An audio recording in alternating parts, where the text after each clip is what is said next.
129의 시험 문제 좀 볼게요. 이제 1교시에 이제 첫 번째로 비상방송 설비 배선에서 단락 및 합선 발생 시 문제점 해결 방안. 이거는 사실 1, 2년 전에 이슈가 됐던 이야기예요. 이슈가 됐던 이야기였고, 사실 이게 이제 소방 관련된 문제인데, 이제 비상방송 설비라는 말 자체를 소방에서 써요. 우리는 그러니까 방송 설비는 다 하나죠. 하나지만 소방에서는 그거를 비상방송으로 부르고, 우리는 전관방송이라는 말로 부르죠. 그래서 하여튼 요게 이슈가 한 2년 전에 있어서 이거에 대한 해결 방안들이 이미 다 나와 있었고, 그때 이제 전국의 공동주택이나 이런데 비상방송에서 합선하고 단락 발생 시 어떻게 할 거냐, 이런 문제들이 이슈가 있었고, 해결 방안들이 이야기되고 자료로 나와 있는 게 있어요. 그래서 이제 제가 그때 이제 저희 수도학원에서도 이슈가 있었을 때 가르쳤던 거예요. 근데 이제 이번에 시험 문제로 나왔던 거고요. 그 다음에 지능형 홈 네트워크는 계속 이슈가 있죠, 지금. 이슈가 있는 거고, 아주 기본적인 문제가 나왔어요. 그냥 필수 설비 써라. 사실은 보안 방법이 뭐냐를 쓰는 게 사실은 맞는데, 이제 그런 시험 문제가 나올 걸로 예측이 됐는데, 지능형 홈 네트워크 필수 설비를 써라. 이런 아주 기본적인 문제가 시험 문제로 나왔으니까 1, 2번을 쓰기에는 뭐 가르친 거니까 다 문제가 없었을 것 같고요. 그 다음에 이제 메타버스 2.0. 메타버스라는 말은 많이 들었지만 2.0이라는 거는 또 새로운 거죠. 이제 메타버스라는 기존의 개념이 우리가 그 네 가지의 큰 카테고리로 나누는데, 그 네 가지의 큰 카테고리 이제 뒤에 설명할 거예요. 네 가지의 큰 카테고리가 뭐 연결되고 초연결, 연결되고 지능화되고 이런 개념을 메타버스 2.0이라고 하거든요. 그 다음에 이제 HDMI는 우리가 실제로 많이 쓰고 있죠. 인터페이스니까. 우리가 PC 모니터에도 요즘은 다 모니터하고 본체 간에 HDMI 케이블로 다 연결을 하잖아요. 근데 이제 지금 현재 나와 있는 최고 버전이 2.1이에요. 근데 이제 올해 CES 2022에서 메타버스 2.1A라는 버전으로 새롭게 소개가 된 게 이제 시험 문제로 나왔죠. 근데 HDMI는 사실은 주변 기기 연결 인터페이스이기 때문에 정보통신기술사 시험에는 약간 어울리지는 않아요. 이제 전자응용 쪽에 어울리는 그 시험 문제인데, 하여튼 우리 쪽에 시험 문제로 출제가 됐어요. 그 다음에 이제 싱글모드 광케이블의 종류 및 전송 특성, 뭐 어렵지 않은 문제고요. 광케이블 문제니까. 그 다음에 이제 광급자재 반입 관련 현장 도착도와 현장 설치도. 이거는 감리 안 해보신 분들은 어려운 문제예요. 이제 현장 하차도, 뭐 현장 설치도, 뭐 이런 개념들이 있거든요. 이제 뒤에서 설명드릴게요. 그 다음에 7번은 문제는 길지만 사실은 제일 쉬운 문제예요. 프리스 전력 전송 반경식을 그냥 아냐, 요 수준에서 물어본 거거든요. 여기에서 뭐 수신 전력을 높일 수 있는 방법은 그 수식에 의해서 그 수식에서 PR을 높일 수 있는 방법으로 쓰면 되는 거죠. 그래서 어렵지 않은 문제고요. 그 다음에 이제 8번은 신호 처리에서 언더 샘플링. 우리가 신호 처리는 이제 PCM을 가지고 PCM에서 표본화, 양자와 부호화, 이게 다 신호 처리거든요, 결론은. 신호 처리, 이제 그게 신호 처리 하나의 종류예요. 근데 이제 신호를 다른 형태로 변환하는 거죠. 그거를 이제 신호 처리라고 하는데, 주로 이제 DSP 같은 데서 많이 쓰는 기술이거든요. 근데 이제 그쪽에서 우리가 이제 표본화할 때 우리가 그 표본화 주파수가 있죠. 그 표본화 주파수보다 높게 샘플링을 하면 업 샘플링이고, 낮게 샘플링을 하면 다운 샘플링인데, 그러니까 여기 나와 있는 언더 샘플링이에요. 근데 이제 그거에 대해서 쓰는 문제고요. 노치 필터도 사실은 기본적인 문제니까, 노치 필터는 이제 특정 밴드만 제거를 하는 거죠. 그게 이제 노치 필터고. 이제 PAP는 무선내 내에서 쓰는 인증 프로토콜이에요. 보안 인증. 인증 관련된 건데, 그게 이제 시험 문제로 나왔고, 11번은 호재어 신호로 사용되는 프로토콜. 이거는 이제 사실은 SIP 쓰라는 거예요. SIP 쓰라는 건데 말 자체를 어렵게 해놨죠. 그 다음에 이제 위성체 자세 제어 방식 중에 센서 및 삼축 제어 방식. 위성 문제가 한두 문제는 나올 줄 알았지만 요런 지엽적인 문제가 나올 거는 잘 생각이 안 됐죠. 이제 사실은 자세 제어 방식은 통신하고는 별로 관련이 없잖아요. 이제 전체적인 위성체의 구조를 써라, 이런 문제는 좀 어울릴 수는 있지만, 자세를 어떻게 제어하냐, 요런. 근데 이제 크게는 이제 요즘은 주로 삼축 제어 방식을 많이 사용하고 있는데 이제 센서 제어 방식, 그러니까 센서 제어 방식하고 비교해서 쓰는 문제가 시험 문제로 나왔고요. 13번 문제도 감리 안 해보시면 어려운 문제예요. 수공 2호. 결론은 수공, 핸돌이라는 게 결론은 맨홀이에요, 맨홀. 손 집어서 할 수 있는 거는 그냥 핸돌이라고 하고요. 사람이 들어갈 수 있는 크기면 맨홀이라고 하는 거고. 어차피 그 안에 통신 선로가 구성이 되는 거죠. 이제 그 구조 및 구성 요소를 쓰라고 하는 거니까. 맨홀하고 구조는 똑같죠. 똑같은데, 이제 크기가 약간 작다. 이런 거죠. 근데 이제 이 수공 2호라는 말 자체가, 감리를 안 해보시면 접하기 어려운 용어이기 때문에 아마 어렵지 않았을까. 이런 생각이 들어요. 그 다음에 이제 2교시 문제. 초고층 지하연계 복합 건축물들에서 재난관리를 위해 요구되는 정보통신 시스템의 구축 범위와 역할. 구축 범위에 우리가 기본적인 여기 건축물이라고 했으니까 건축물에서 기본적으로 구축해야 되는 거는 뭐죠? 그냥 기본적인 거 생각해 보면 우리가 사용점검사를 받는 것들은 해야죠. 군해통신 선로 설비, 방송공동 수신 설비, 이동통신 군해 선로 설비는 반드시 구축을 해야 되는 거고요. 그 외에 구축되는 게 뭐가 있어요? 이제 그런 거를 생각해 보셔야죠. 출입통제 하죠. 주차관제 하죠. 그 다음에 뭐예요?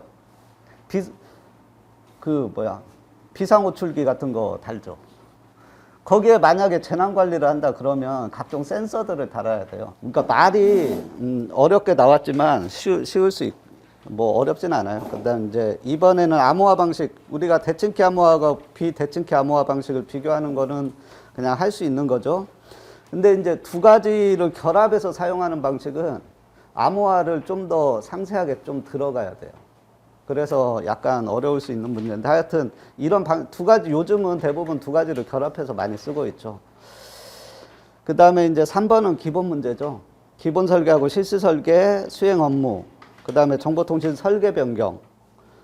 뭐 이건 기본 문제니까요. 그 다음에 이제 스마트 시티에서 스마트 파킹. 시스템의 구축 방법과 구축 시 고려사항. 뭐 어렵지 않은 문제일 것 같고요. 그 다음에 이제 이것도 5번도 기본 문제죠. NRG하고 RG, 맨체스터 AMI, 파형 그리고 뭐 서술하는 거. 그 다음에 이제 6번 문제가 어려울 수 있어요. 이제 6번은 그룹 통신을 등을 위해서 이 MBMS, 그러니까 그룹 통신 문제라고 이미 줬어요. 그룹 통신 하기 위해서 이 MBMS 및 무선 자원을 효율적으로 사용하는 기술적인 방법이 적용된다. 이러한 환경에서 적용되는 기술을 서술하시오. 그룹 통신을 할 수 있는 기술을 쓰면 돼요. 왜냐하면 이거를 하기 위해서 이게 사용되는데 그게 적용되는 기술. 그러니까 PSLT의 기술들을 쭉 나열하고 요거에서 사용되는 기술만 쓰면 되는 거죠. 그래서 2교시는 그렇게 어려운 문제들로 배치되지 않았어요, 사실은. 이제 제일 제가 어려운 교시라고 본 거는 여기에서는 이제 3교시 1번 문제는 기본 문제죠. 우리가 접지 문제니까 공통접지하고 독립접지는 이미 다 배우는 거고, 특징, 그 다음에 접지공사 시 고려사항, 측정 방법 이런 것도 다 배우는 거라서 어렵지 않은 문제고요. 그리고 드론은 시험 문제로 안티 드론도 여러 번 나왔고, 식별 탐지도 여러 번, 그러니까 한 번 나왔기 때문에 이것도 예전 이제 기출문제의 일종으로 봐도 돼요. 1, 2번은 기출문제였어요. 그 다음에 이제 3번이 어려울 수 있는데요. 슈퍼 헤테로다인은 우리가 이제 RF에서 전파를 받으면 이제 베이스밴드로 한 번에 내리는 거는 다이렉트 변조라고 하거든요. 근데 거기에 중간 주파수로 한번 변환하는 거를 슈퍼 헤테로다인이라고 해요. 근데 중간 주파수를 두 개 만드는 거를 더블이라고 하거든요. 더블 슈퍼 헤테로다인. 그래서 믹서가 두 개 들어간 구조로 그리셔야 돼요.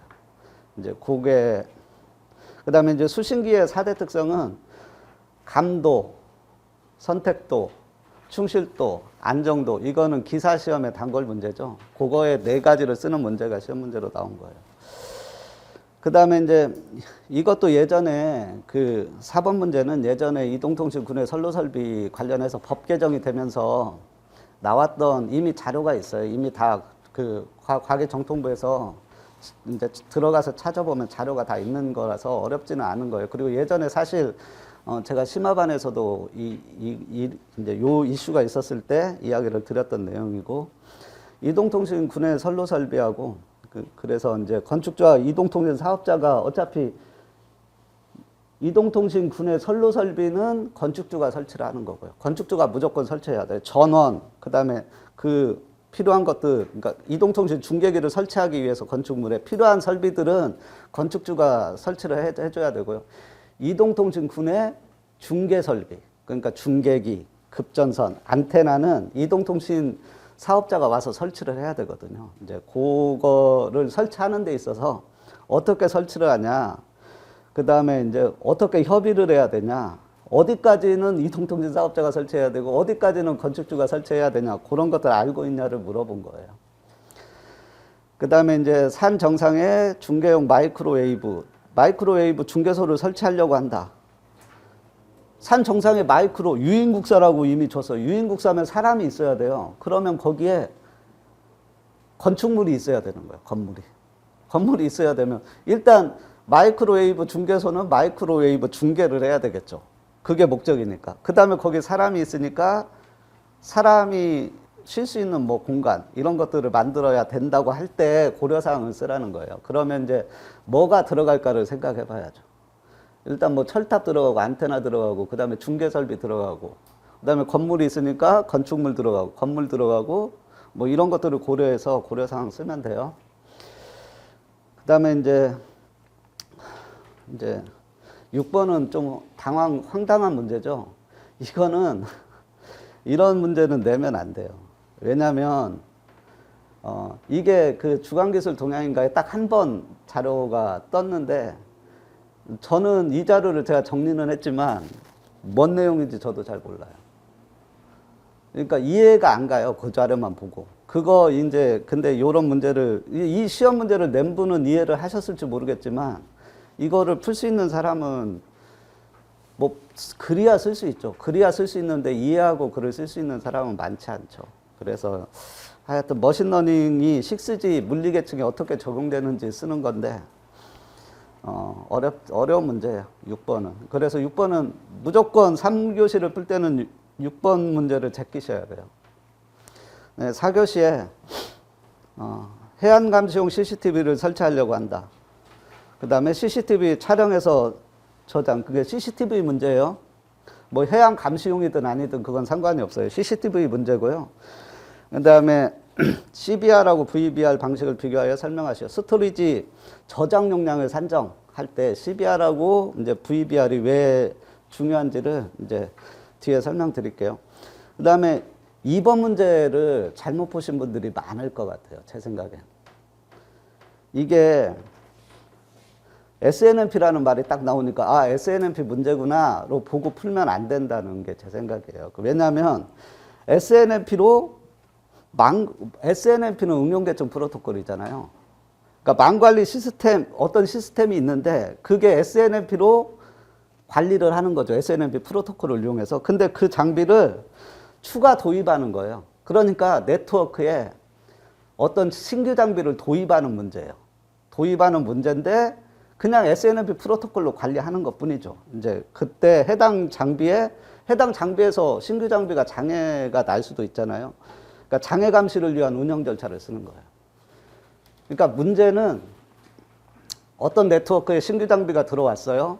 그 신규 장비를 운영하는 절차를 쓰는 거예요. 근데 장애가 일어날 때 어떻게 장애에 대비하기 위해서 뭔 짓을 해야 되냐? 요거를 쓰는 거예요.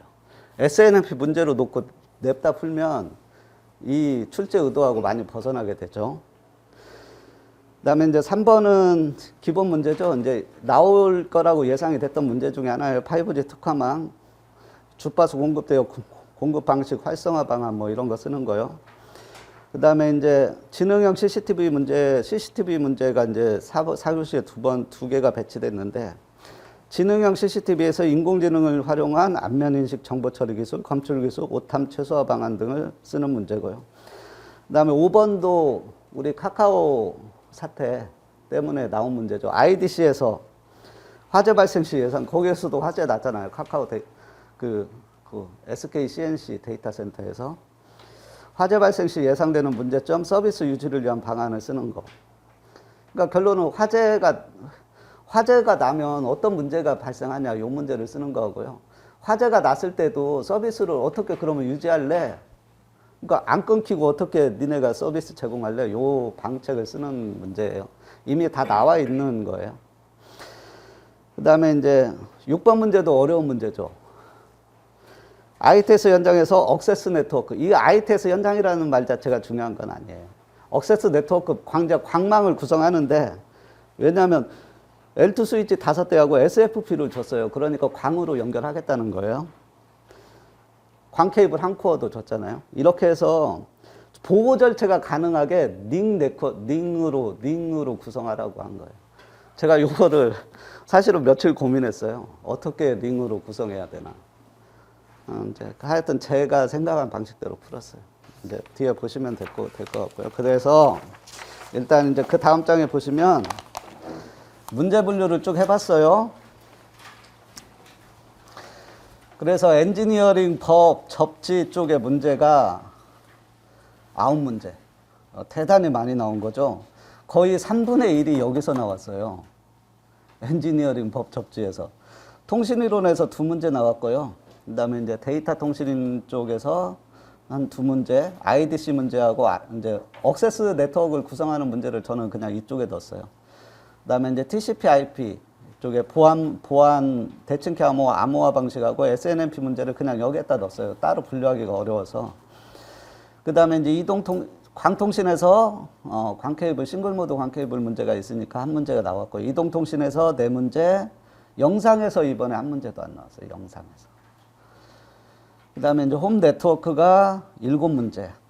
그 다음에 위성에서 한 문제, 안테나, 무선공학, 전파에서 3문제 해서, 사실, 여러분들이 많이 나온 쪽 있잖아요.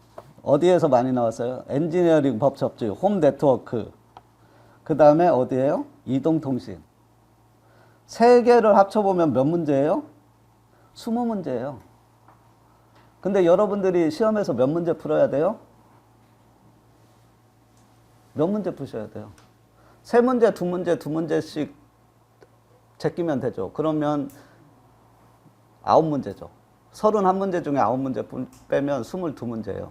근데 20문제가 여기에서 나왔다고요. 그러니까 난 잘 모르겠고 그냥 엔지니어링 법 접지하고 이동통신하고 홈 네트워크 쪽만 진짜 열심히, 내가 딴 사람은 못 푸는 문제를 내가 다 풀 수 있다고 하면 사실은 합격하는 시험이에요. 이렇게 문제를 치중해서 내면 안 되겠죠. 사실은 언제 시험 문제를 출제하는 분들은 고민을 하죠. 이제 어디에서, 그러니까 문제를 골고루 배치하려고 노력은 하는데, 이제 좀, 어차피 편중될 수밖에 없죠. 이제 하다 보면. 그래서 이제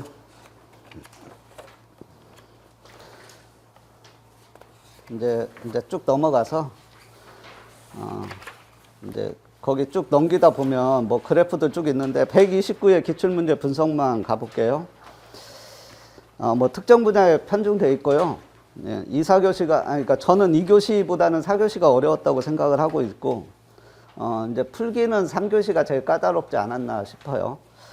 근데 이제 이번 시험 문제의 가장 큰 특징은 뭐냐면, 예전에는 문제 자체가 이렇게 길지가 않았어요. 정보통신기술사 시험 문제를 하는데 문제가 이렇게 길지가 않았거든요. 근데 이번에는 엄청나게 앞에 설명이 많고 문제 해석을 대단히 어렵게 해놨어요. 그래서 이번 시험을 만약에 합격하려고 하는 사람들이 풀었다라고 하면 사실은 문제 해석이 관건이에요. 이번 시험은. 그거에 따라서 제 생각은 당락이 좌우될 거다. 이제 내가 55점 이상이고 나 이번에 합격해야 되겠다라고 생각하면 문제를 푸는 것보다는 문제 해석을 어떻게 하고 풀었냐가 중요할 것 같다는 생각이에요. 왜냐하면 너무 앞에 서설이 많아요. 너무 문제 설명이 많고 길어요, 문제들이. 그래서 자칫 잘못하다가는 문제 해석을 잘못할 가능성들이 대단히 많다, 이번 시험에는. 1교시는 그럴 수 있는 게 없어요. 근데 2, 3, 4교시는 아까도 문제 보셨지만 문제 해석을 잘못할 수 있는 게 2교시는 별로 없어요. 2교시는 별로 없는데 3교시에도 별로 없는데 4교시에 1번하고 4번하고 그 다음에 2번하고 그 다음에 뭐 1번, 2번은 문제 해석을 잘해야 돼요. 이거는 자칫 잘못하다가는 특히 2번 문제는 이거는 SNMP 문제로 놓고 풀면은 제 생각엔 안 된다고 생각하는 사람이에요. 일단 그래서 2번 문제를 푸신 분들 중에는 좀 어떻게 푸셨나 생각해 보시기 바라고요. 그 다음에 이제 최근 3년간 그 다음 장에 보시면 최근 3년간을 보면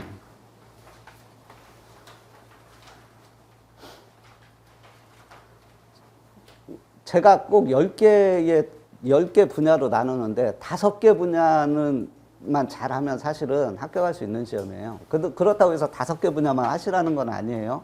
당연히 10개 분야를 해야 되는데 엔지니어링 법 접지, TCP/IP, 그 다음에 이동통신, 홈 네트워크, 안테나 및 무선공학 이쪽을 잘 하셔야 돼요.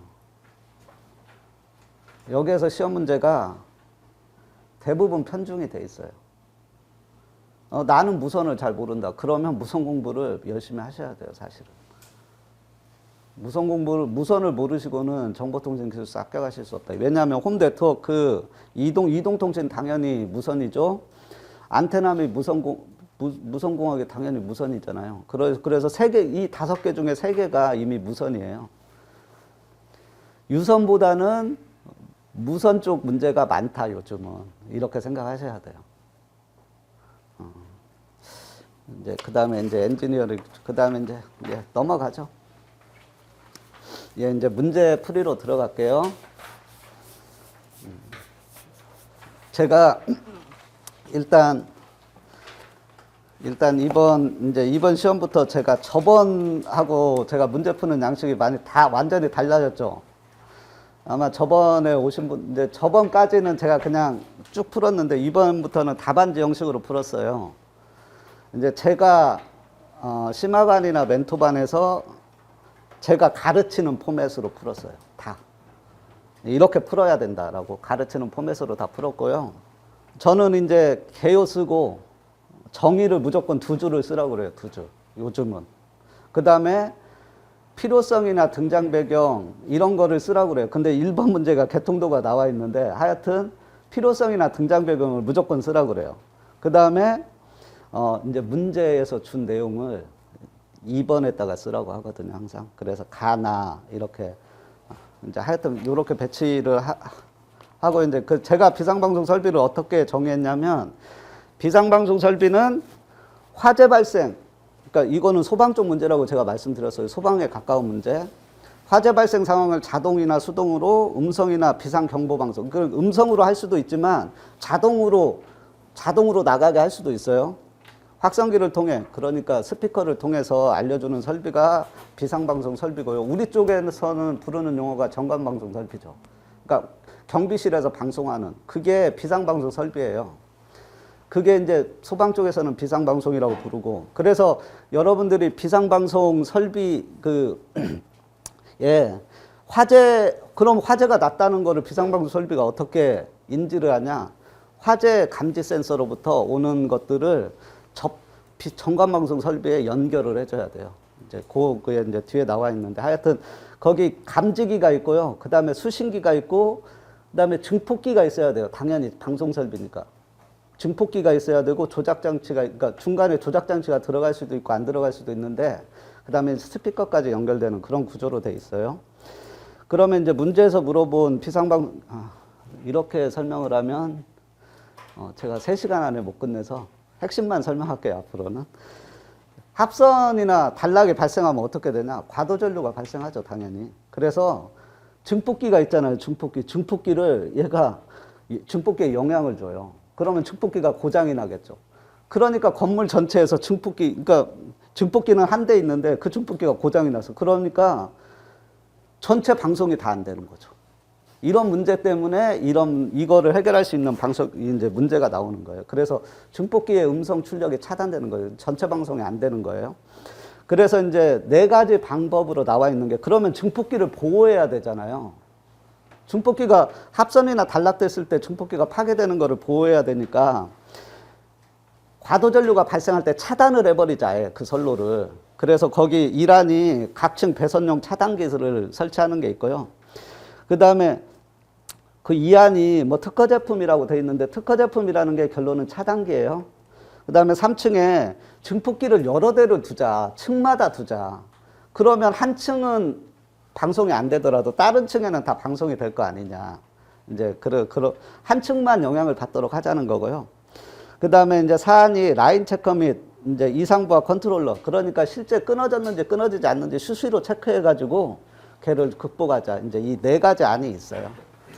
이제 어떤 거를 뭐 건물에서 사용할지는 이제 결정해서 하면 되는 거죠. 그래서 이제 전관방송하고 이제 소방 설비, 화재 수신기, 화재 수신반이라는 게 있거든요. 각종 센서로부터 소방은 화재 수신반으로 다 화재 정보를 다 모은 다음에 이거를 우리 전관방송 설비하고 연동을 해서 넘겨주는 방식으로. 그러면 전관방송 설비를 타고 우리 각 가정까지 들어오는 거거든요.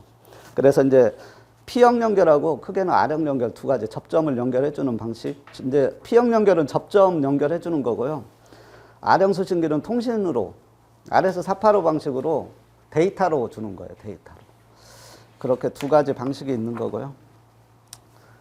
그 다음에 이제 지능형 홈 네트워크 필수 설비는 이번에 나를 볼게요. 홈 네트워크망하고 홈 네트워크 장비 2가지로 나눌 수가 있어요. 근데 단지망하고 세대망, 홈 네트워크망은 단지망하고 세대망이 있고요. 그 다음에 홈 네트워크 장비는 홈 게이트웨이, 단지 네트워크 장비, 단지 서버로 되어 있어요. 홈 네트워크망하고 세대망하고 단지망을 구분하는 게 뭐냐면요. 인터넷이 있잖아요. 들어와요. 그럼 여기에 뭐가 놓이냐면 백본 스위치라는 게 들어요. 방화벽 이런 거 뺐어요, 다. 백본 스위치가 그냥 있다고 치면 얘는 계층상으로 볼 때 몇 계층 장비냐면 L3급이에요. L3 장비고요. 여기에서 하나는 세대망이고요. 얘는 단지망이에요. 단지망엔 단지 서버가 있어야 되죠, 당연히. 여기에 핵심 장비는 뭐예요? 홈 게이트웨이. 우리 집까지 들어오는 거니까. 홈 게이트웨이. 여기에 뭐 스위치가 놓이고 다 하죠. 뭐 그거 다 빼고 단지망하고 세대망은 어디에서 구분되냐면 백본 스위치에서 구분되는 거예요.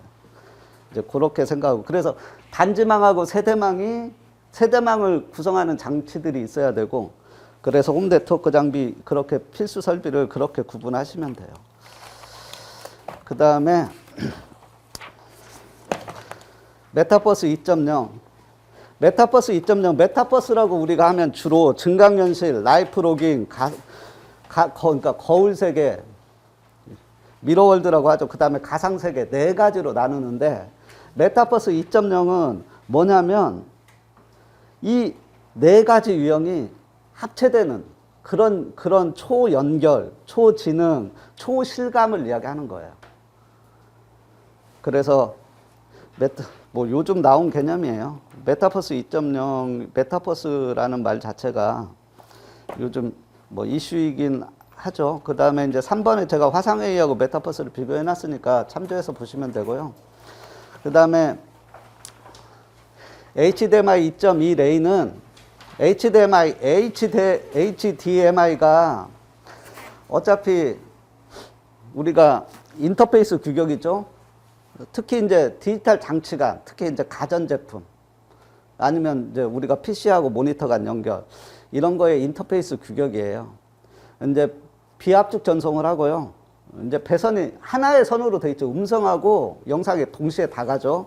그 다음에 양방향 전송이 가능하고, 이제 뭐 이런 특징이 있고요. HDMI는 2.0이 4K에 60Hz를 지원하고 2.1이 8K에 120Hz를 지원하고 HDMI 2.2 레이가 제가 이제 간단히 개념도로 거기 그려놨는데 HDMI 2.1의 기능에 SBTM, 소스 베이스드 톤 매핑이라고 해서 SBTM, 그러니까 소스 베이스드 톤 매핑이에요.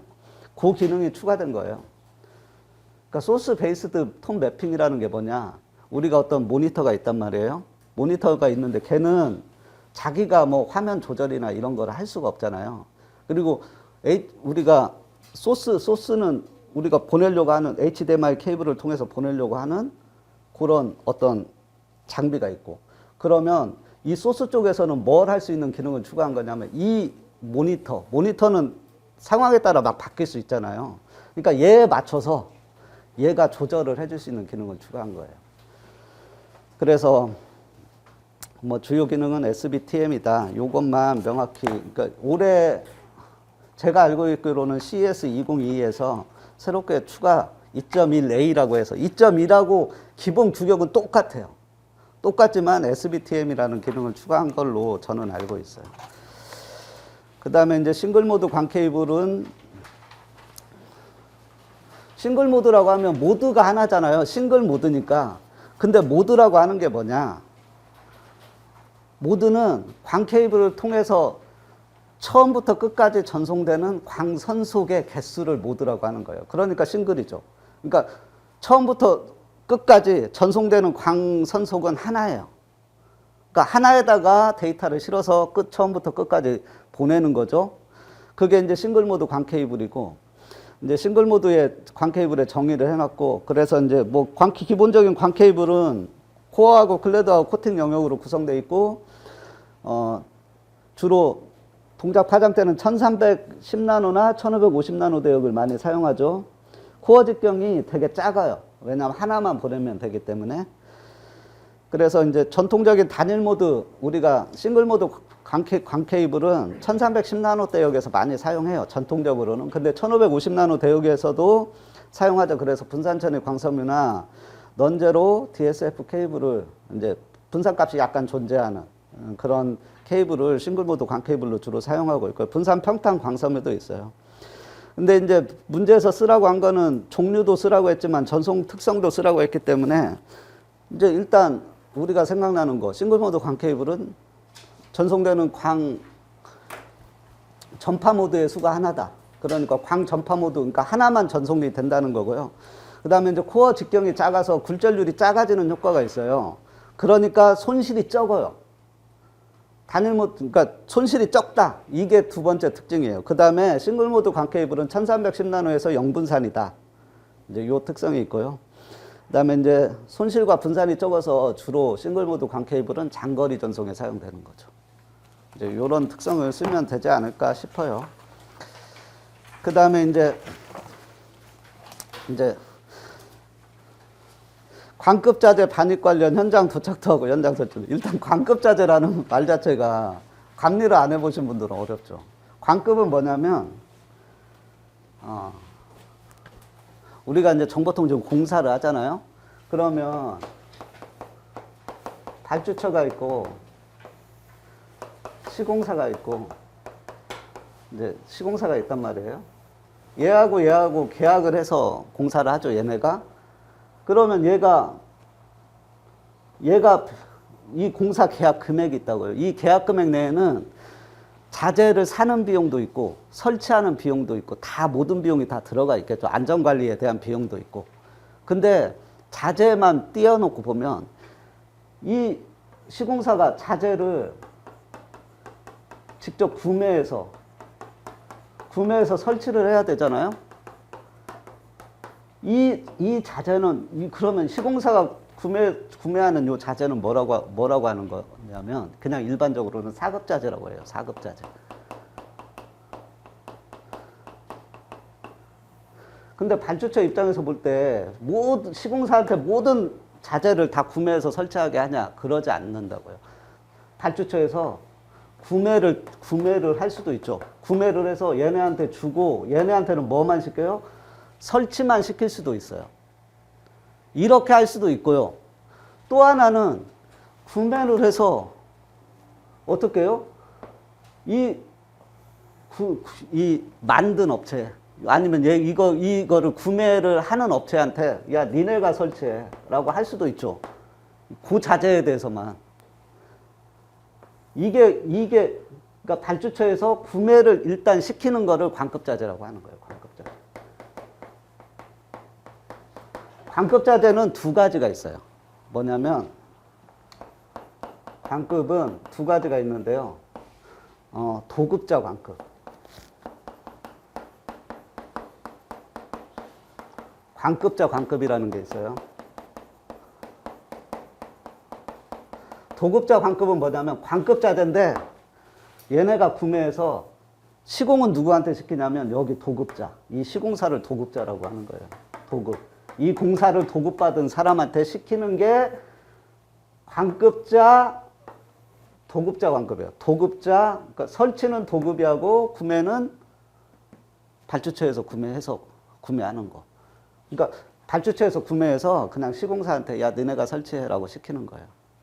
그 다음에 관급자 관급은 발주처에서 구매를 하고 이 업체한테 그냥 야 니네가 설치해라고 하는 거예요.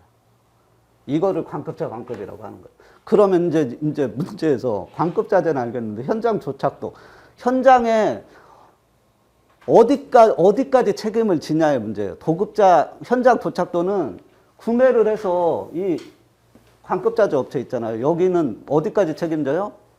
현장 도착할 때까지만 책임지는 거예요. 그러니까 뭐예요? 물건을 우리가 그러니까 이제 공장이라고 하면 공장에서 만들어서 현장에 보내주고 거기에 도착할 때까지만 책임지고 그러고 인수하면 끝나는 그러면 설치는 누가 해야 돼요? 당연히 도급자가 하는 거죠. 그러니까 이거는 도급자 관급이에요. 도급자 관급. 현장 도착도는. 현장 설치도는 뭐예요? 책임을 구매를 해서 현장 설치까지 야 니네가 해. 책임지는 거예요. 그러니까 현장 설치도가 되는 거죠. 그러니까 관급자재를 구매할 때 현장 도착도냐 현장 설치도냐 이걸로 어디까지 관급자재에 대한 책임 범위를 명확히 하기 위해서 이런 용어들을 쓰는 거예요. 그래서 이제 거기에 제가 도급자 관급, 관급자 관급 이렇게 해놨죠. 자재 공급은 자재 공급업체에서 발주처에 납품을 하는 형태예요. 일종의 납품하는 형태죠. 그 다음에 설치는 누가 해요? 발주처에서 시공사한테 시키는 형태예요. 근데 관급자 관급은 자재 공급업체에서 발주처에 납품하고 발주처에서 다시 자재 공급업체한테 니네가 설치해라고 시키는 형태예요. 그래서 제가 거기 개념들을 그려놨는데 화살표가 하나 빠져있죠. 자재 맨 설치에 시공사 현장 도착도는 도착까지만 자재 공급업체에서 책임지니까 시공사에서 설치까지 자재 설치까지 해야 돼서 시공사하고 맨 오른쪽에 보시면 자재 설치 시공사 그 위쪽으로 화살표가 하나 올라가야 돼요. 그래서 현장 도착도는 관급자재 업체가 현장에 도착까지만 책임지는 거예요. 이후 하차 설치는 시공사에서 대응하는 거. 이런 말도 있어요. 현장 하차도. 현장 하차도. 여기는 지금 현장 도착도라고 했죠. 현장 하차도라는 말을 쓰기도 해요. 하차도. 이런 말은 지금 안 나오는데 하차는 하차까지 책임지는 거예요. 내려주는 것까지. 이제 뭐 이런 말도 있어요. 그러니까 이게 현장 도착도냐 현장 설치도냐 딱 두 가지만 나왔지만 되게 용어가 많아요. 현장 설치도 도착도 뭐 엄청 용어들이 많은데 관급자재 업체가 어디까지 책임지냐 요것만 생각하시면 돼요. 현장 도착도면 도착까지 책임지는 거고요. 하차도면 하차까지 책임지는 거고요. 설치도면 설치까지 책임지는 거고.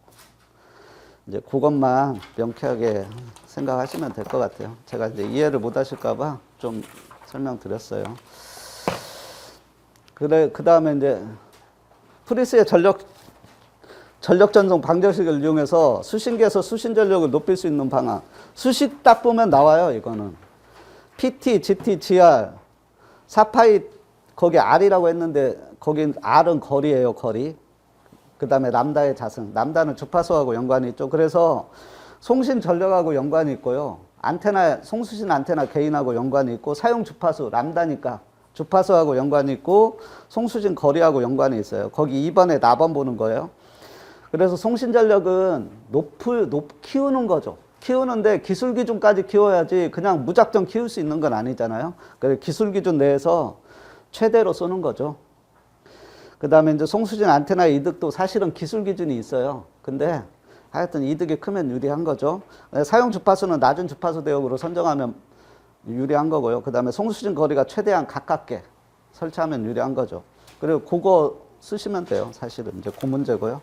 언더 샘플링은 이제 거기 그림에 보시면 2번의 가의 그림에 보시면 맨 위에 그림이 맨 왼쪽에 위에 그림이 그냥 우리가 일반적으로 샘플링, 그러니까 나이키스트의 표본화 주파수에 따라서 일단 샘플링 했다고 보고 밑에 있는 게 오버 샘플링, 업 샘플링이죠. 더 촘촘하게 샘플링을 한 거예요. 그 다음에 언더 샘플링이 맨 위에 거하고 다르게 덜 샘플링을 한 거죠. 이게 이제 언더 샘플링의 개념인 거죠. 시간 축상에서 봤을 때. 그러면 주파수 축에서 보면 그 오른쪽은 주파수 축에서 분석한 거예요.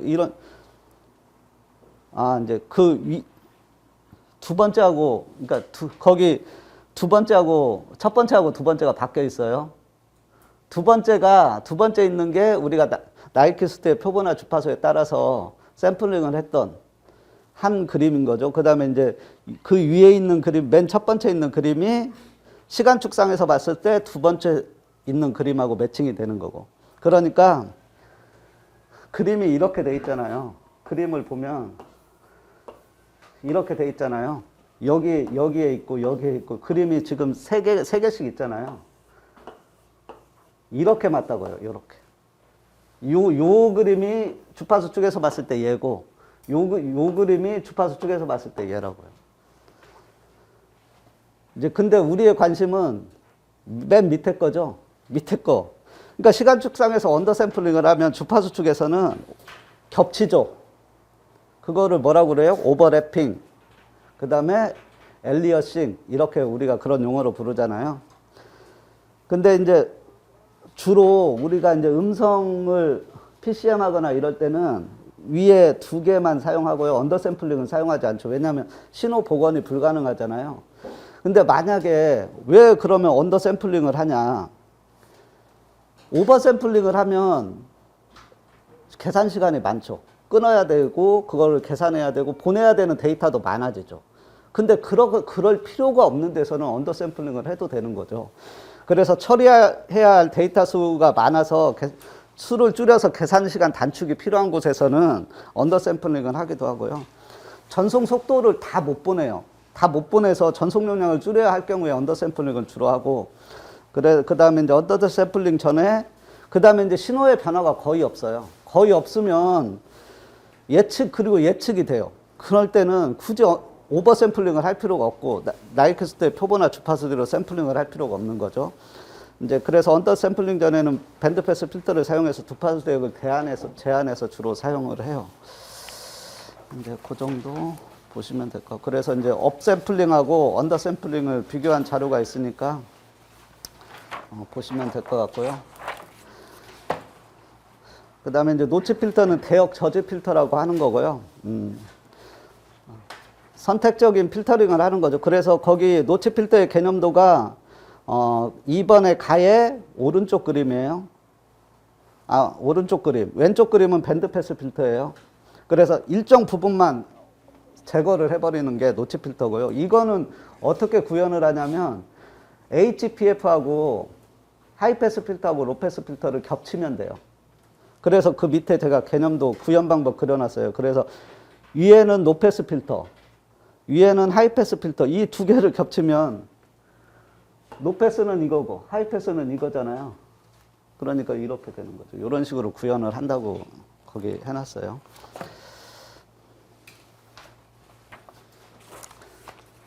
그 다음에 PEAP는 거기 인증 프로토콜이에요. 인증 프로토콜. 그래서 클라이언트하고 인증 서버 간에 보안 터널을 형성을 해서 인증 데이터를 전송하는 방법에 대한 거예요. 이게 이제 무선 랜에서 많이 쓰이는 방법이고요. 그래서 클라이언트하고 서버가 있는데 양방향이잖아요. 양방향이 있는데 터널을 한쪽만 서버에서 서버에서 데이터를 보내고 클라이언트가 받는 그 구간에서만 터널을 형성하는 방법을 PEAP라고 하는 거예요. EAP는 많은 방법이 있어요. 많은 방법이 있는데 PEAP도 있고 뭐 여러 가지 방법이 있는데 일단 서버하고 클라이언트 간에 터널링을 형성하는데 서버에서 보내는 데이터가 있으면 클라이언트에서 받는다고 하면 보내고 받는 쪽에서만 터널을 형성하는 방법이 PEAP예요. 그래서 이제 뭐 인증 보안성이 높고 관리가 편리하다는 장점이 있어요. 이제 그것만 하시면 될 것 같고요. 그 다음에 문제 11번에 MCPTT의 호재어 신호로 사용되는 프로토콜, 이거 SIP예요.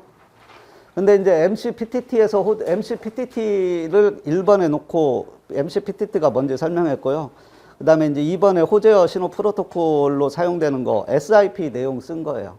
프로토콜 그냥 문제에서 준 단어대로 썼어요. SIP라고 언급하지 않고 이제 MCPTT에서 호재어 신호로 사용되는 프로토콜이라고 했으니까 그냥 그 단어를 이용해서 그냥 문제를 푼 거예요. 근데 내용은 SIP예요. 그래서 비교도 SIP하고 H.323을 비교했어요. 그 다음에 위성체 자세 제어 방식 중에 센서 및 삼축 제어 방식. 이제 위성체 자세 제어 방식에는 주로 이제 수동 제어하고 능동 제어 방식 두 가지가 있어요. 근데 이제 주로 이제 능동 제어 방식을 많이 사용하죠. 근데 삼축 제어는 결론은 X, Y, Z 축에 모멘텀을 계산해서 모멘텀이 0이 되도록 만든, 그러니까 0에서 벗어나면 자세 제어를 하는 거죠. 벗어나면 자세 제어. 동력을 이용해서 하는 거예요. 그래서 총 모멘텀 양을 0으로 조절하는 방식이 삼축 제어 방식이고요. 위성의 센서 제어 방식은 뭐겠어요? 센서를 이용해서 뭐가 틀어졌어. 센서가 그 센싱을 해, 틀어졌다고. 그러면 제어를 하는 방식이죠. 그 센서로 이용되는 게 주로 뭐가 있냐면 지구 센서, 태양 센서, 자장 센서, 관성, 별 센서 뭐 이런 것들이 있어요. 그러니까 일례로 태양 센서는 뭐예요? 자기 자세가 일정하게 있으면 태양에서 받는 빛이 일정하겠죠. 이게 틀어지면 뭐가 센싱량이 줄어들 거 아니에요. 그러면 틀어졌다고 보는 거죠. 이제 그렇게 하는 방식이에요. 그래서 두 가지 큰 방식이 있고요. 그래서 거기 센서 제어 방식하고 삼축 제어 방식은 이제 센서는 전자적 방식이고 삼축 제어는 기계적 방식이에요. 모멘텀 양을 계산하는 거니까요. 그래서 제어 방식엔 센서는 능동하고 수동 두 가지 다 사용할 수 있고 삼축 제어는 능동만 사용해요. 근데 이제 복잡한 거는 삼축 제어 방식이 복잡한 방식이에요. 그 다음에 거기 이제 문제 13번에 수공이호의 핸드홀 구조 및 구성 요소는 일단 수공은 그냥 맨홀이다 이렇게 생각하시면 편해요. 핸드홀이냐 뭐 맨홀이냐 큰 차이는 없어요. 그러니까 통신 케이블을 인입하고 접속 작업을 하고 뭐 관로 및 케이블을 점검할 등의 목적으로 지하에 설치하는 거죠. 근데 이제 사람이 작업할 수 있도록 사람이 들어가는 거는 맨홀이고요. 작업만 하는 거는 그냥 수공홀이라. 그러니까 손 넣어가지고 보면서 작업할 수 있는 거예요. 근데 들어갈 수도 있죠. 뭐 들어갈 수도 있죠. 뭐. 근데 이제 들어갈 수 없는 크기는 있으니까. 이제 수공 2호는 거기 이제 종류가 수공 1, 2, 3호가 있어요. 어떤 게 크냐? 1호가 제일 작고요. 2호, 3호로 갈수록 커져요. 되게 수공 1, 2, 3호 가지고 다 해결해요. 그 다음에 이제 거기 이제 구조가 나와 있죠. 그런 식으로 되어 있는 거예요. 거기 구조는 그런 식으로 되어 있고요. 주로 우리가 맨홀은 뭐예요? 우리가 맨홀 하면 맨 먼저 생각나는 게 뭐예요? 맨홀 뚜껑이 생각나죠. 뚜껑이 있어야 돼요. 뚜껑은요, 정말 견고해야 돼요. 사람이 빠질 수도 있으니까. 견고하고, 그리고 맨홀 뚜껑을 왜 무겁게 만드는지 아세요? 들고 가잖아요.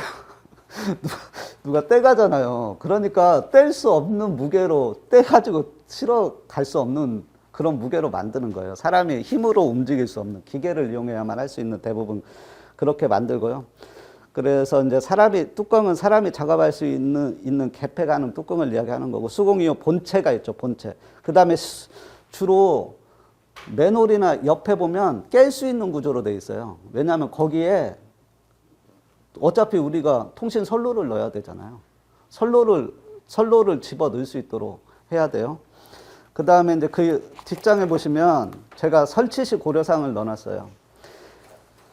뭐 견고한 구조로 만들어야 되고요. 그 다음에 이제 수공홀이나 그러니까 핸드홀이나 맨홀은 물이 고여요.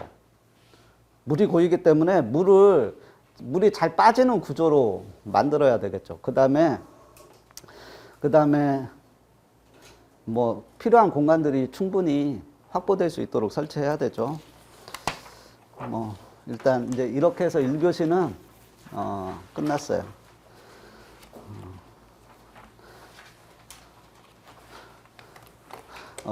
질문이 혹시 있으시면 질문하지 마세요. 오늘은 하지 마세요. 이 그냥 이리로 보내세요. 제가 오늘은 시간도 많지가 않고 오늘은 하지 마세요. 제가 이제 평소에 수업할 때는 질문도 받고 뭐 이러는데 오늘은 안 하셨으면 좋겠어요. 이제 그리고 이제 제가 이제 요거를 이제 문제를 풀면 되게 어려워요. 저도 어려워요. 문제가 저도 쉬워서 막 문제를 푸는 게 아니거든요. 근데 이제 저도 문제를 풀면서 쉬워서 문제를 푸는 게 아니고요. 다 어려운데 그냥 푸는 거예요. 그냥 푸는 거고요. 다 할 수 있어요. 다 할 수 있고 이제 사실 제가 이제 답안지 이런 구조로 만드는 게 예전에는 제가 답안지 구조로 만들질 않았는데 이제 이번부터 이 자료를 이렇게 만들어서 드려야 되겠다고 생각을 하고 이제 이렇게 만든 거고요. 사실 뭐 어떤 게 좋냐, 그러니까 설명이 엄청나게 많게 자료를 만들 수가 있어요. 그 자료가 좋냐 아니면 이런 자료가 좋냐는 선택사항이에요. 어떤 게 좋냐의 문제가 아니라 이제 좀 더 답안지에 가깝게 만들자라는 게 제 생각이었고요. 그래서 답안지 양식이에요. 이게 딱 답안지 양식이에요. 여러분들 시험 보시면 알겠지만 이게 딱 답안지예요. 여러분들 14페이지 주죠. 시험장에 가면 여기에다 요렇게 쓰시면 돼요. 요렇게. 제가 여러분들 쓰라고 한 양식 그대로 제가 써놨거든요. 일, 가, 나. 그러니까 앞에 세 줄 있죠. 이렇게 세로로. 거기에다가는 목차나 이런 것만 쓰는 거예요. 거기에다 답을 적으시는 게 아니에요. 그 다음에 여러분들 맨 뒷장 맨 문제의 끝을 보세요. 맨 문제. 어떤 문제든지 거기 끝 있죠. 끝을 꼭 그런 구조로 써야 돼요. 끝을 이렇게 쓰라고 따옴표 2개예요. 끝 이렇게 쓰라고 해놨어요. 끝을 이렇게 쓰라고 한 데가 없어요. 이렇게 쓰라고 하지 않는다고요. 이렇게 쓰라고 그랬어요. 이런 양식을 그러니까 쓰라고 한 대로 맞추셔야 돼요. 이것도 다 감점 요인이에요. 두 분은 이렇게 써놓고요. 이렇게 쓰면 이거 감점 요인이라고요. 감점에도 아무런 할 말이 없어요, 사실. 그러니까 쓰라고 한 대로 쓰는 게 제일 좋다.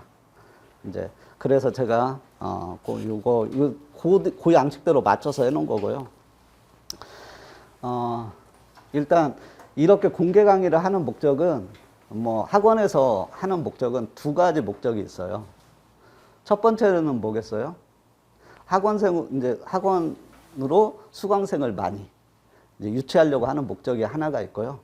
그 다음에 이제 이제 시험을 봤으니까 문제풀이. 그 다음에 뭐 이제 이런 목적이 2가지 목적이 있는데 학원의 목적은 수강생을 많이 유치하려고 하는 거니까 제가 이제 과정 소개를 좀 할게요.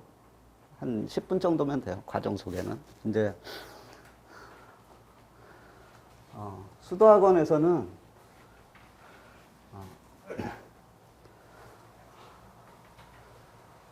크게 이제 3개의 과정이 있어요. 크게 보면. 하나는 정규반이 있고,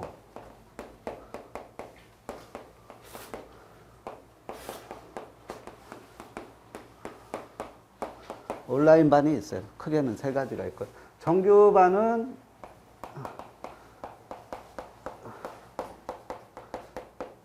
정규 이론반이 있고,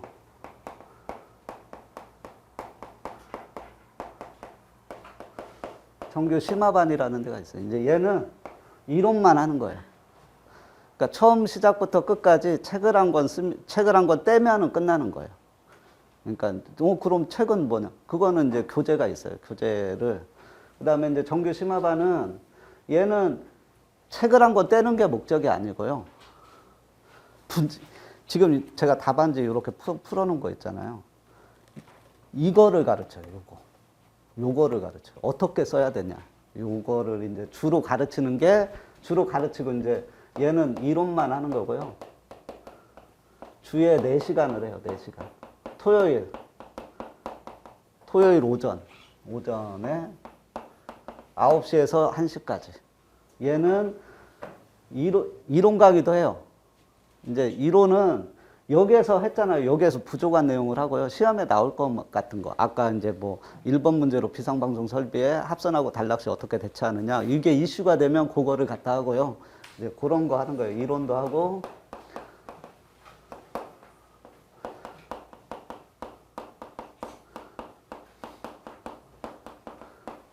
그 다음에 이제 여러분들이 제가 이제 숙제를 줘요. 이제 심화반은 숙제를 줘서 해오셔야 돼요. 문제를. 요렇게 풀어오셔야 돼요. 주는 거에 대해서 스터디라고 하죠. 스터디 문제를 풀어오셔야 되고, 그거에 대해서 제가 이제 멘토링을 하는, 요렇게 이루어지는 게, 이제 얘는 토요일 날 하고요. 토요일 날 오후에요. 오후에 3시간을 해요. 그 다음에 이제 멘토반은 무조건 시험을 봐요. 매주 시험.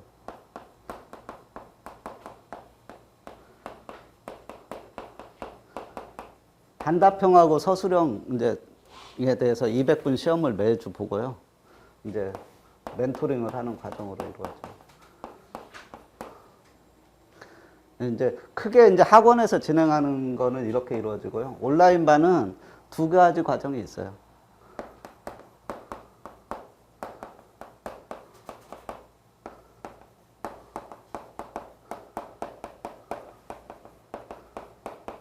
서브노트반은 제가 뭘 시키냐면 전체 과정에 대해서 서브노트를 작성하는 거를 목표로 하고요. 요렇게 작성하는 거예요, 목표. 요렇게. 모든 문제에 대해서 이런 양식으로 작성하는 게. 그래서 이제 뭘 그러면 작성해야 되나? 그건 제가 드려요. 제가 드리고 이거를 작성하세요. 그러면 그거를 무조건 하셔야 돼요. 그래서 하루에 목표가 2개에서 3개씩 정리하셔야 돼요. 무조건. 하루도 빠지지 않고. 하루도 빠지면 안 돼요. 하루도 빠지지 않고 2개에서 3개씩 무조건 작성해서 저한테 카톡으로 넣도록 하고 있어요. 그러면 이제 제가 이걸 모아서 주에 한 번씩 온라인이니까 줌으로 연결해서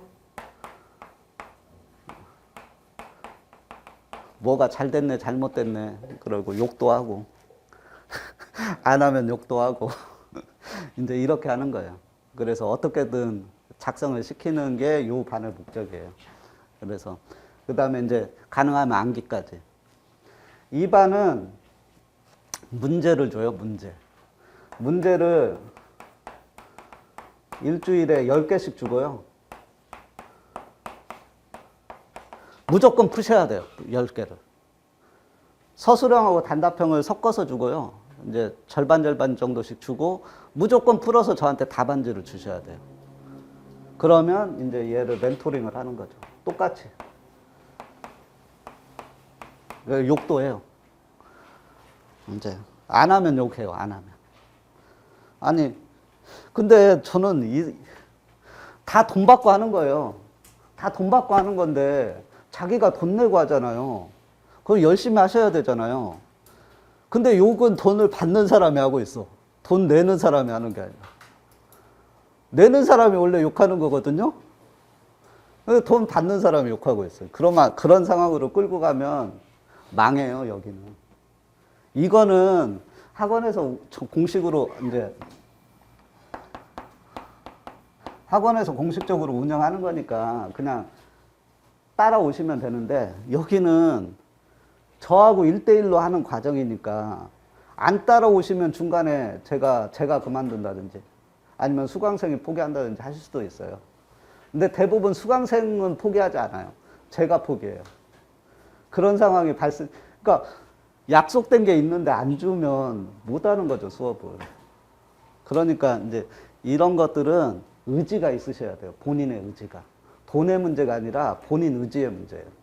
정말 열심히 할 수 있는 사람 이외에는 제가 받지도 않고요.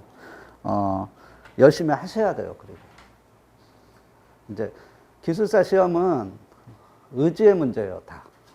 다 이제 다 따지고 들어가 보면 결론은 의지의 문제고요. 그 의지가 얼마만큼 있냐 없냐로 귀결이 돼요. 결론은. 내가 의지가 많으면 합격하는 거고요. 의지가 없으면 합격 못 하는 거예요.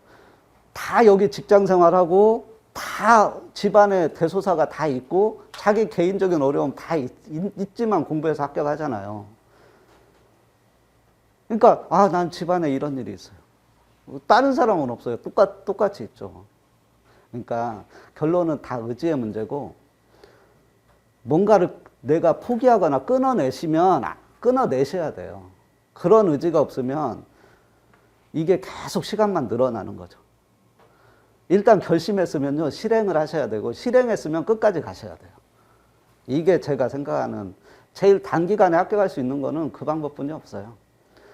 뭐 학원을 어디 갔네, 학원하고 상관없어요. 결론은 의지의 문제예요. 여러분들 스스로의 의지 문제다. 그 외에 이제 나는 의지가 강한데, 나는 너무 의지가 넘치는데 학원이 잘 안 받쳐줘. 그러면 학원을 바꿀 수는 있죠. 근데 학원은 받쳐주는데 내가 막 안 나오려고 하고 막 가기 싫고 이렇다고 해서 거기에 지고, 그리고 내가 두세 개씩 정리해야 되는데 안 하고, 그리고 막 뭐 문제를 안 보고 풀어오라고 하는데 보고 막 베끼고 있고, 이러면은 안 되는 거죠. 이러면. 그리고 하루에 내가 3시간씩 공부하기로 했는데 오늘은 넷플릭스도 좀 봐야 되겠고, 그리고 술도 마셔야 되겠고, 이러면 안 되죠. 일단 술을 끊으셔야 돼요. 공부를 하실 생각이 있으신 분들은 술을 끊으셔야 돼요. 술을 지금 이제 저도 50이 넘었잖아요.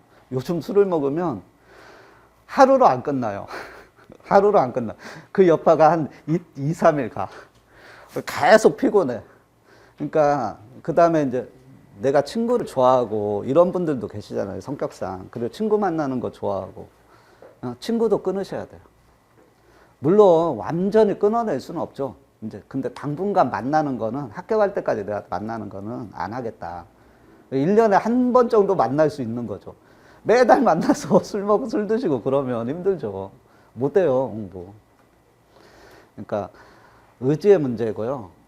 그리고 이제 가정에서도 가정 생활을 안 할 수가 없고 직장 생활을 안 할 수가 없잖아요. 직장에선 기본적인 업무는 해야 내가 월급을 받고 생활을 유지할 수 있으니까, 기본적으로는 직장 생활은 내 생활과 연관되니까 어쩔 수 없이 일은 해야 되지만, 최대한 그 부분을 약화시키고 내 개인적인 공부 시간을 확보하셔야 돼요. 결론은 어떻게 공부 시간을 확보하느냐의 문제예요. 그건 내 의지하고 연관이 있는 거예요. 그래서 최대한 내가 확보한 공부 시간을 얼마만큼 최대한 활용을 해서 할 수 있느냐의 문제예요. 지금 제가 여러분들 이렇게 이제 하여튼 답안 형식으로 문제 드렸잖아요. 이거를 어떻게 쓰지? 이렇게 생각하시는 분들 계시잖아요. 써요. 여러분들 노력하면 답 이렇게 쓰신다니까요. 지금 멘토반에 계신 분들 중에 이렇게 쓰시는 분들 계세요. 그분들은 뭐 특별하게 머리가 좋아서 쓰는 게 아니고요. 그만큼 노력하신 거예요. 노력하면 다 할 수 있는 거고, 내가 나 이만큼 못 쓰는데, 이렇게 되신 분들은 왜 못 쓰시냐면요, 그만큼 노력하지 않았기 때문인 거예요. 하면 되면 쓸 수 있어요. 그리고 뭐 다 하실 수 있는 거고요.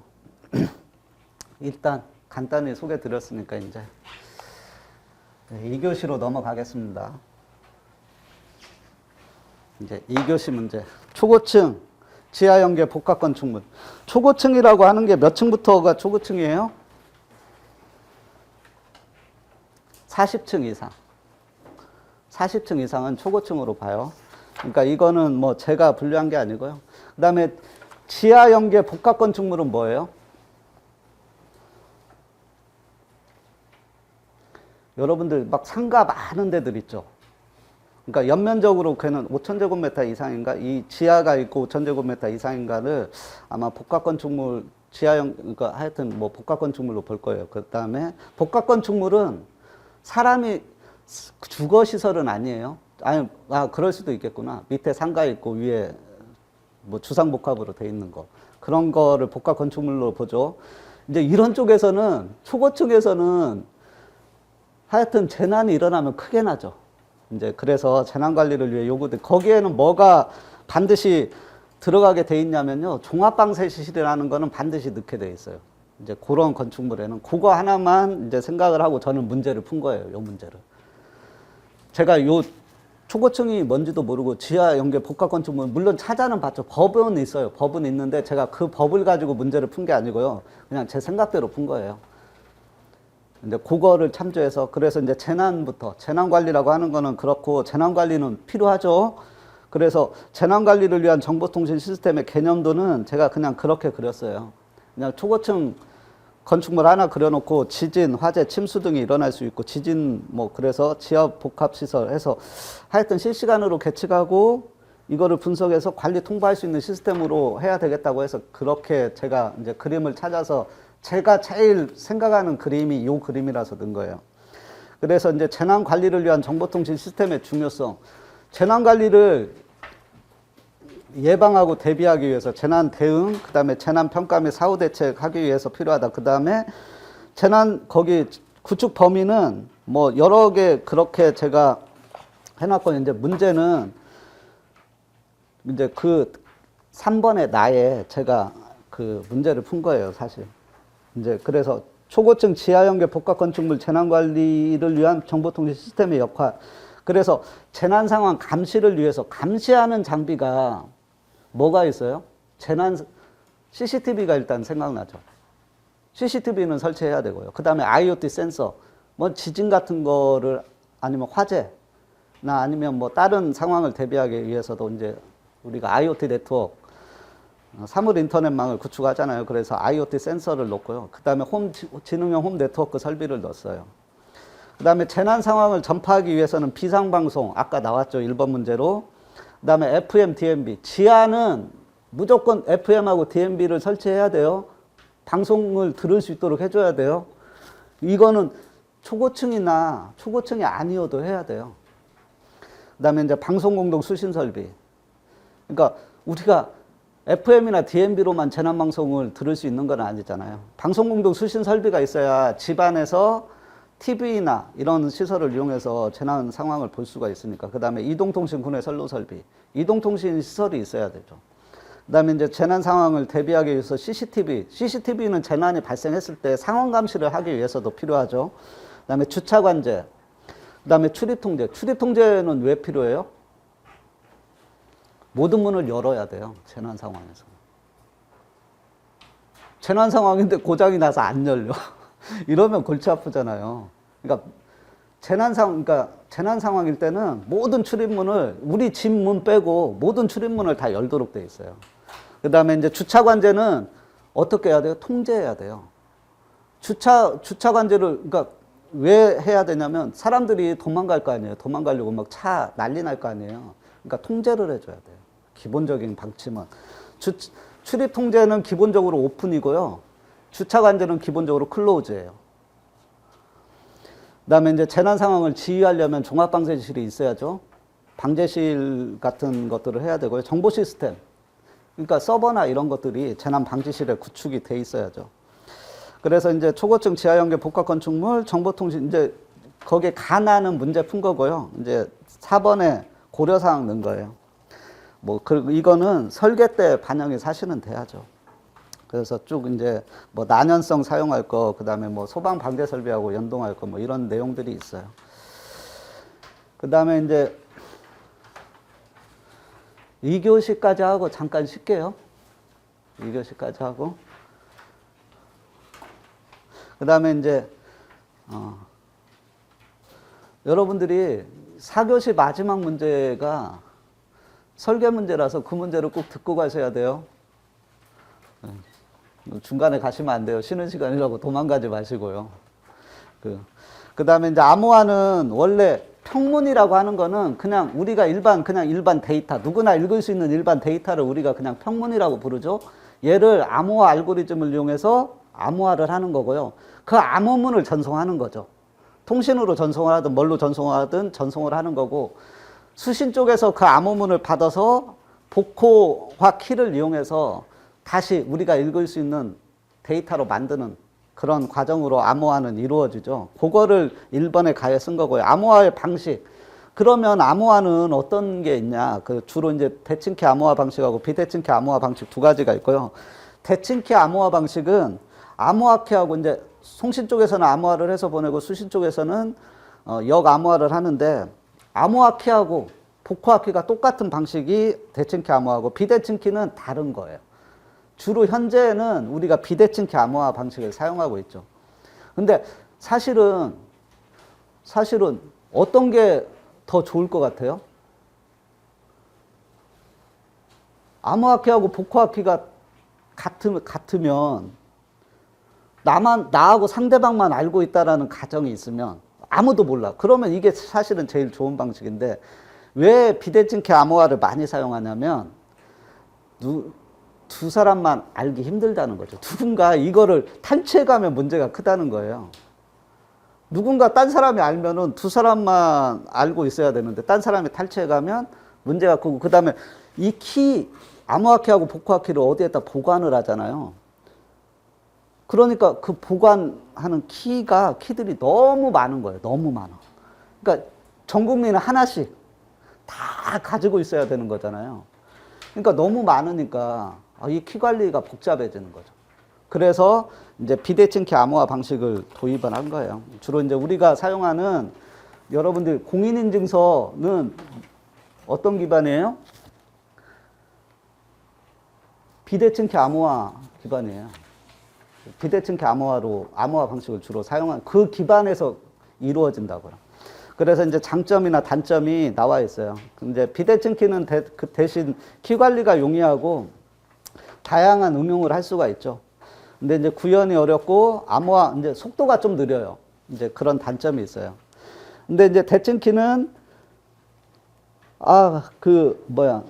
속도는 엄청 빠른데 키가 너무 많고, 그 다음에 이제 키를 관리하고 분배하는 문제가 있어요. 그래서 이제 나온 방식이 이제 문제에서 요구한 거죠.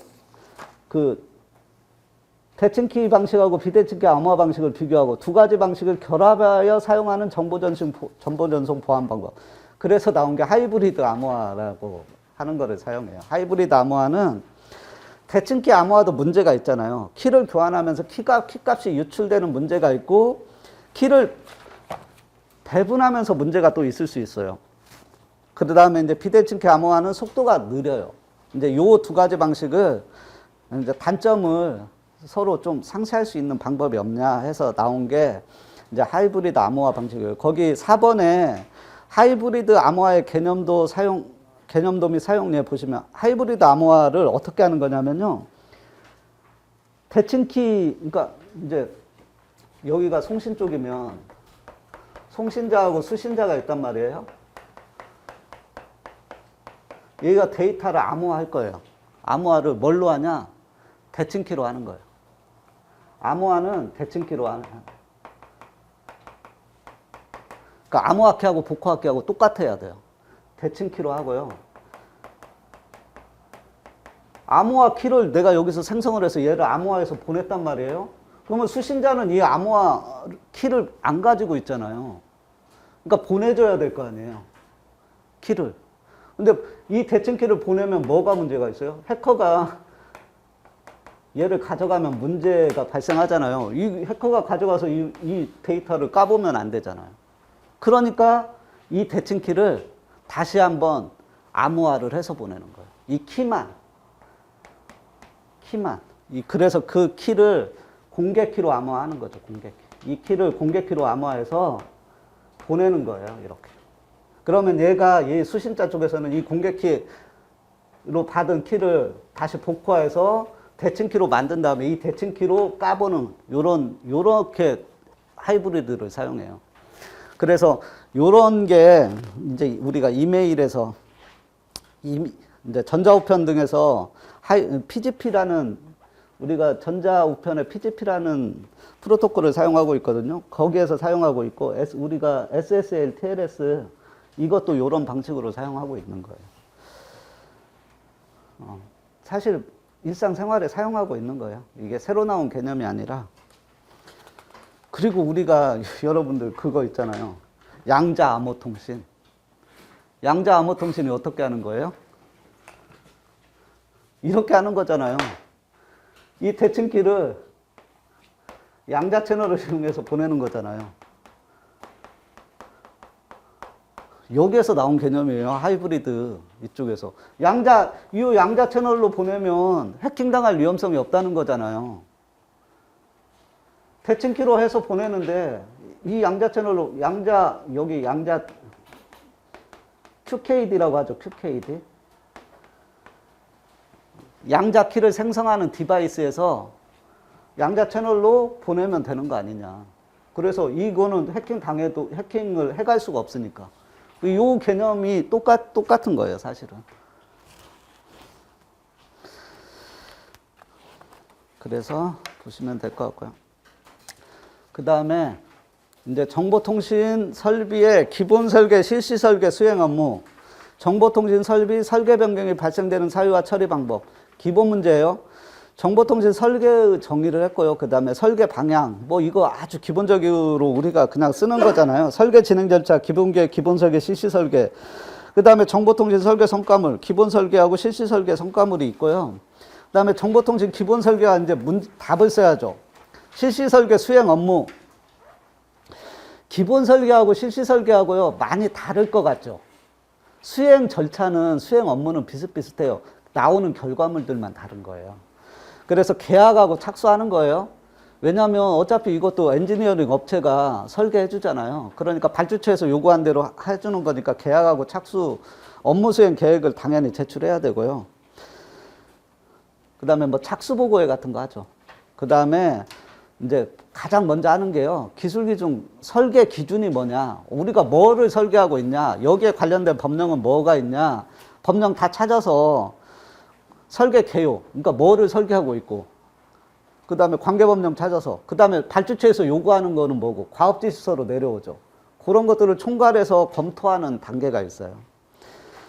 그 다음에 그 이전 단계에서 나온 성과물들 있죠. 기본 설계가 첫 단계가 아니고 기본 계획 단계가 있잖아요. 그러면 기본 계획 단계에서 나온 것들을 또 다시 검토하는 단계가 있죠.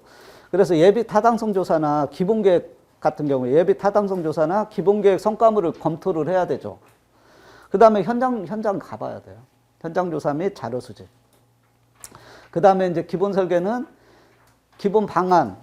그러니까 우리가 여기 공사 방법은 뭐를 하고 기술적으로 최적화는 뭔지 이런 것들을 뽑아내야 되죠. 그 다음에 이제 공법하고 공사비 산출, 기본 설계도서 작성. 기본 설계도서라고 하는 거는 기본 설계에서는 도면 작성 안 한다고 생각하시는 분들 계시는데 도면 작성해야 돼요. 그 도면이라는 게 그거에 적용되는 구체적인 거를 그리는 게 아니라 개통도, 구성도, 배치도 이 정도는 그리는 게 기본 설계에서 하는 거예요. 그 다음에 기본 설계 보고서 작성하고 예산서 이런 것들, 그러니까 돈에 관한 내용들 태워서 설계 자문회의 같은 거, 설계 부의 같은 거 할 수도 있죠. 안 할 수도 있지만 이제 할 수도 있고, 그래서 이제 성과물 납품하면 끝나는 이제 수행 업무는 그렇게 돼 있고요. 실시 설계도 똑같아요. 설계 재기준 검토, 현장 조사 및 자료, 그 다음에 그 이전 단계 설계 성과물을 검토해야 되죠. 그럼 기본 설계에서 나온 내용을 검토해야 돼요. 실시 설계 단계에서는 다시. 그 다음에 주요 공법 및 공사비. 그 다음에 실시 설계 도서 작성. 이제 구체적으로 설계 도면 그리는 거죠. 그리고 예산도, 돈도 구체적으로 뽑는 거예요. 완벽하게.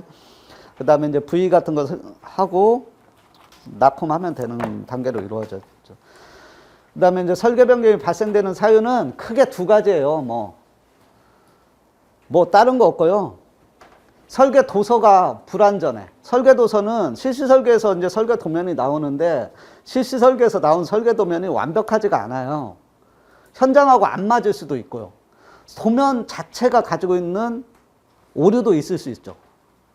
그 다음에 이제 그런 문제가 하나가 있고요. 그 다음에 두 번째 문제는 발주처에서 우리 원래 계획에 있었던 건데 도면에 있었던 건데 야 이거 없애 라고 할 수도 있고 도면에 없었던 건데 야 이거 추가해서 설치했으면 좋겠어 라고 할 수도 있잖아요. 그러니까 발주처의 요구에 의해서 바뀌는 두 가지가 제일 큰 거예요. 뭐 나머지는 사실 뭐 신공법이나 이런 거는 거의 없어요. 신공법이 나왔다고 설계 도면을 변경하는 그런 멍청한 발주처는 없죠. 이제 하여튼 크게는 두 가지예요. 그래서 이제 거기 그림을 보시면 설계 변경 처리 방법은 대부분 어떻게 하냐면요. 설계 변경 사항이 나왔다고 해서 바로 설계 변경을 하는 게 아니에요. 대부분 실정 보고라는 걸 해요. 실정 보고라고 하는 거는 뭐냐면 이런 문제가 있으니 만약에 이제 거기 현장 여건이 불일치하거나 아니면 설계 도서에 오류가 있으면 그걸 보고해야 되죠. 그러니까 원래 100원짜리 자재 일이 100원짜리였는데 100원으로 설계 도면에는 돼 있는데 0을 누가 하나 안 붙였어. 원래 1000원짜리인데 100이야. 그러면 보고를 해야 되잖아요. 아, 원래 이거 1000원짜리인데 100원으로 설계도서에 돼 있어요. 그래서 1000원으로 바꿔주세요. 라고 보고하는 거예요. 그러면 1000원으로 바꾸면 전체 공사비가 변하잖아요. 그러니까 전체 공사비는 뭐가 증감이 얼만큼 되고 그리고 얘를 1000원으로 안 바꿔주면 무슨 문제가 있고 이런 것들을 다 원인하고 그러니까 상황하고 그 다음에 결과하고를 보고서로 만들어서 발주처에 제출을 해야 되죠. 걔를 실정보고라고 하는 거예요. 실정보고하면 발주처에서 보고 합당하면은 받아줄 거고 합당하지 않으면 다시 조사하라고 할 거 아니에요. 하여튼 실정보고를 하면 대부분 웬만하면 승인이 나요. 그러니까 발주처에서 이대로 하세요라고 하는 거를 승인해주면 시공사에서는 그 다음에 뭘 하냐면 그 다음에 설계 변경하는 거예요. 그 다음에 그거 실정보고 승인 받고 그대로 이제 설계 도서 고쳐가지고 그러면 내역서가 100원짜리를 1000원으로 고치면 전체 공사비가 증감될 거 아니에요. 그 서류들 싹 이제 설계 도서까지 싹 바꾼 다음에 그 바뀐 설계 도서를 다시 발주처에 제출하는 과정이 설계 변경이에요. 그 다음에 전체 공사비가 100원에서 1000원짜리로 자재가 변경됐잖아요. 그러면 전체 공사비가 변했을 거 아니에요. 전체 공사비가 당연히 변하죠. 10원이라도 변했기 때문에 계약 변경이라는 걸 해야 돼요. 계약은 10원이 변해도 계약 변경하는 거예요. 그래서 이제 그런 단계로 되어 있고요. 그 다음에 이제 발주처에서 지시한 경우에도 실정보고라는 걸 해야 돼요. 뭐 변한 게 없는데 왜 해요? 발주처에서 야 이거 없었는데 이것 좀 추가해 라고 하면 시공사 입장에서는 뭐예요? 없던 거를 새로 해야 되잖아요. 그러면 자재도 사야 되죠. 그 다음에 인부도 기술자도 투입해야 되죠. 그러니까 공사비가 증감이 되고 그리고 못할 수도 있잖아요. 시공사에서 이거 우리가 못하는 건데요. 이런 것도 있을 수 있잖아요. 그래서 다른 업체한테 시켜야 되겠는데요. 그러면 실정보고 해야 돼요. 공사비가 증감이 되니까 실정보고해서 이거를 그러니까 발주처에서 시키는데 이렇게 하면 공사비가 얼마가 증감이 되고요. 어떤 인원은 몇 명이 투입되고요. 그래서 이런 공사기간은 얼마가 더 늘어나야 되고 이런 것들을 다 한번 보고해서 아 그래? 그러면 우리가 돈 더 주고 공사기간도 늘려줄 테니까 하라고 하든지 뭐라고 하든지 할 거 아니에요. 하여튼 그런 과정을 실정보고라고 한다. 그래서 실정보고하고 승인 받아서 설계 변경 진행하는 거예요. 이제 그렇게 돼 있어요. 그 다음에 이제 스마트 파킹. 이제 이 앞에 대전제가 뭐가 있었냐면 스마트 시티에서 공공주차장에 스마트 파킹 시스템을 구축하려고 하는 거예요. 그래서 이제 구축하는 방법을 어떻게 해야 되냐. 구축 시 고려사항은 뭐냐. 그 다음에 효율적인 운영 방안은 뭐냐. 이런 문제는요. 답이 없어요. 어떤 자료를 찾아봐도 이 유사하게 쓸 수 있는 답은 없어요. 그냥 제 생각대로 한 거예요. 그래서 이제 스마트 파킹 시스템부터 썼어요. 스마트 시티부터 쓰시면 안 돼요. 왜냐하면 문제가 많잖아요. 서술형 문제의 핵심은 뭐다? 서술형 문제를 풀기 위해서는 핵심이 뭐냐면 내가 몇 문제를 풀어야 되는지 보는 거예요. 여기는 스마트 파킹 시스템의 구축 방법 한 문제, 구축 시 고려사항 한 문제, 효율적인 운영 방안 한 문제, 세 문제를 풀어야 돼요. 그러면 내가 이 문제를 두 문제로 줄일 거냐, 아니면 세 문제를 다 소제목으로 끌고 가면서 풀 거냐를 결정하셔야 돼요. 그러니까 내가 풀어야 되는 문제가 몇 문제인지를, 단답형은 1교시형은 그럴 필요가 없어요. 왜냐하면 딱 한 문제만 주기 때문에. 한 문제라 많으면 두 문제를 줄 수도 있어요. 이제 단답형에서는. 그런데 서술형은 써야 되는 일단 장수가 많죠. 그렇기 때문에 내가 몇 문제를 풀어야 되는지 명확하게 보고 어디서부터 쓸지를 결정하는 게 중요한 거예요. 그래서 이제 저는 스마트 파킹부터 그냥 푼 거예요. 스마트 파킹 시스템의 정의, 필요성, 그 다음에 이제 스마트 시티라는 말을 줬기 때문에 스마트 시티에서 스마트 파킹 시스템의 뭐 개념도 입차하고 출차할 때 이제 요거를 해서 제가 제일 유사하다고 생각하는 그림을 인터넷에서 찾아서 넣은 거예요. 제가 그린 게 아니에요, 이거는. 그 다음에 이제 스마트 시티 파킹 시스템의 설계를 어떻게 해야 되냐. 설계 기준은 개방성, 확장성, 안정성, 성능으로 네 가지를 놓고 이제 기본적으로는 설계 기준을 보겠다라는 거고요. 그 다음에 이제 설계가 있으니까 요렇게 설계했으면 이제 구축 방법은 어떻게 해야 되냐. 그래서 이제 스마트 파킹 시스템의 구축 방법은 효율적인 주차 정보, 주차 안내 서비스를 제공할 수 있도록. 그래서 주차장을 스마트 파킹 시스템은 검색할 수 있게 해줘야 된다라는 거고요. 실시간 주차 정보를 제공해줘야 된다, 거기에. 그러니까 지금 몇 대 주차할 수 있는지, 아니면 꽉 찼는지, 만차가 됐는지, 이런 것들을 되게 해줘야 된다는 거고요. 그 다음에 이제 주차 관제 및 주차 유도 시스템. 우리가 주차 유도 시스템이 뭐예요? 주차 관제는 뭐 몇 대가 남아있는지 이런 거를 제공하는, 주차 유도는 여러분들 이마트 가시면, 이마트 가면 왜 위에 파란색이냐 빨간색이냐 이런 게 주차 유도예요, 일종의. 빨간색이면 거기 이미 누가 주차를 하고 있는 거잖아요. 여러분들 파란색만 보고 찾아가시잖아요. 이제 그게 주차 유도예요. 왜냐하면 따라가도록 만드는 거니까. 그 다음에 이제 위치 검색, 그 주차장이 어디 있는지. 그 다음에 이제 관리하고 운영하는 시스템으로 구축해야 된다. 그 다음에 이제 주차, 이제 뭐 그런 내용으로 이제 시스템 구축 방법은 썼고요. 그 다음에 이제 나번에 스마트 파킹 시스템의 구성 기술에서 주차 관제, 주차 유도, 위치 검색, 관리 운영 시스템 네 가지로 기본적으로 스마트 파킹 시스템을 구성한 거고. 그 다음에 이제 저는 이제 시스템 구축 시 고려사항하고 효율적인 운영 방안을 한 문제로 놓고 썼어요. 가나로 나눠서. 구축 시 고려사항은 향후 증설을 고려해야 된다. 뭐든지 향후 확장성은 고려해야 되죠.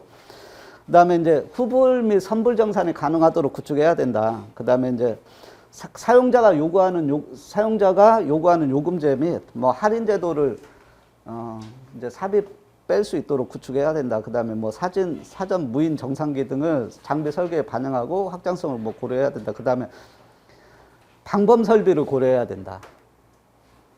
그러니까 주변에 스마트 파킹 시스템은 그냥 주차만 할 수 있도록 하면 안 되고, 거기에 누가 무인으로 운영될 때 누가 와서 차량을 파손하거나 할 수도 있잖아요. 그래서 CCTV 등 녹화 장치, 방범 설비를 같이 설치하고, 그러니까 설계할 때 고려해서 구축해야 된다라는 거고요. 근데 이제 운영 방안은 유무인 운영 시스템을 적용해야 되고요. 그 다음에 뭐 장비 점검 철저히 뭐 하고, 뭐 장애 대책 방안 수립하고, 뭐 그 다음에 예비 전원, 정전에 대비해서 예비 전원 설치하고, 그 다음에 뭐 방범 설비에서 이상 상황 관측 시 관리자한테 자동으로 통보되도록 만들고, 이런 것들을 그냥 넣었어요.